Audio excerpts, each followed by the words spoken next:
Hello and welcome to this channel. In this video, we will be talking about rappers who never feared Suge Knight. But before we start, make sure to like this video and subscribe to this channel. Although the rap industry has had its fair share of scandals, most of the time, the focus is on the musicians themselves or the occasional incident of violence during a concert. Marion Suge Knight, head of the Death Row Records company, is one of the few people in his field to achieve the level of fame he has. Flamboyant and outspoken, Knight was instrumental in making Death Row the dominant hip-hop label of the early 90s, with the help of artists like Dr. Dre, Snoop Doggy Dogg, and Tupac. Death Row took gangster rap mainstream and helped establish the West Coast as the hip-hop capital of the 90s. Nonetheless, Knight gained a reputation for resorting to violence as a means of doing business, and he made little effort to hide his gang ties.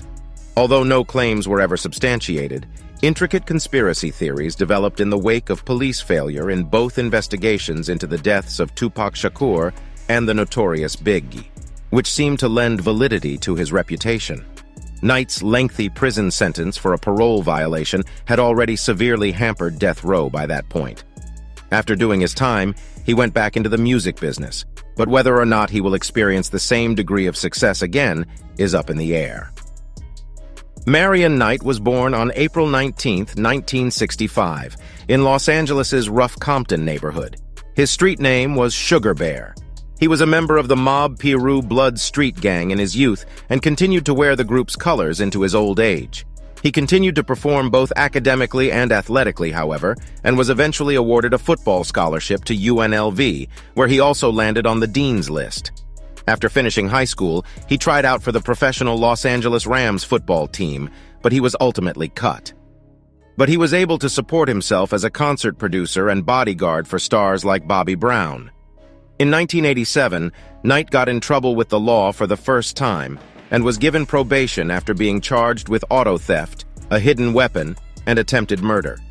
2 years later, he established his own music publishing company, and rumor has it that he made his first major money in the industry by convincing Vanilla Ice to sign over royalties from his hit album To the Extreme, which allegedly contained a sample of a song written by Knight. He was rumored to have been involved in violent incidents across the music industry and was known for his aggressive tactics. Nonetheless, there are a select few rappers who have never caved to Knight's intimidation and have always stood their own. In this video, we'll take a look at the lives and works of several legendary rappers that were never threatened by Suge Knight. Tupac. Although the two men were excellent friends and regularly worked together, their cooperation was not without its share of controversy and stress. And Tupac Shakur is often recognized as the most famous rapper who has dared to criticize Suge Knight. Tupac's loyalty to his friend Knight was unwavering up to the latter's death just days after the shooting, despite speculation that Knight was involved in the incident. Suge informed the police at the time that Tupac was worried about the Death Row Records boss and didn't realize he was seriously injured. According to the police report, Suge, who claims he leaped on top of the rapper during the attack to defend him, realized his friend was gravely injured and promised to rush him to the hospital. However, on the way there, he took a wrong turn and crashed into a traffic divider. Ice Cube, a member of NWA in the early 1990s when the group's relationship with Suge Knight and Death Row Records was tense, is another rapper who stood his ground against Suge Knight and never backed down. It was tense, but Ice Cube never wavered in his resistance to Knight's methods or gave in to fear of them. In fact, in an interview with the Huffington Post in 2012, Cube described a moment in which Knight threatened him with physical violence. Dr. Dre. Although having worked closely together at Death Row Records, Dr. Dre was another musician who opposed Suge Knight.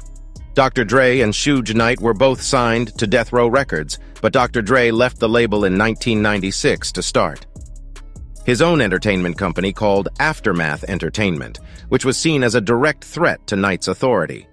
As a result, many people expected Knight and his allies to go after Dr. Dre. Biggie Notorious B.I.G was admired for both the slick flow of his music and the savagery of his lyrics. Biggie had no fear of Suge Knight, despite the fact that he was tied to Death Row Records, which he actually owned. He mentioned Knight in his song Who Shot Ya, which many people misinterpreted as a diss track directed at Tupac Shakur and which he had written. It's possible that Biggie's East Coast upbringing and dedication to his own record label, Bad Boy Records, contributed to his confidence in confronting Knight. He was backed by a formidable gang that included Sean Diddy Combs, who was well recognized for his economic acumen and ability to protect his performers. Biggie's lack of fear in the face of Knight had a profound and long-lasting impact on the music industry. 50 Cent. 50 Cent has been shot 9 times and has been through so much in his life, earning him the nickname, The Reckless. Yet, he has never let anything stand in the way of the pursuit of his ambitions. In fact, he has used it all as motivation to push himself even further. In the early stages of 50 Cent's career, when he was signed to Interscope Records, which was then owned by Dr. Dre, one of Suge Knight's competitors, tensions arose between the two. Despite being the subject of threats and other attempts to intimidate him, 50 Cent continued his musical endeavors and established a great career. This is the end of this video. To watch more videos like this, give this video a like and subscribe to this channel.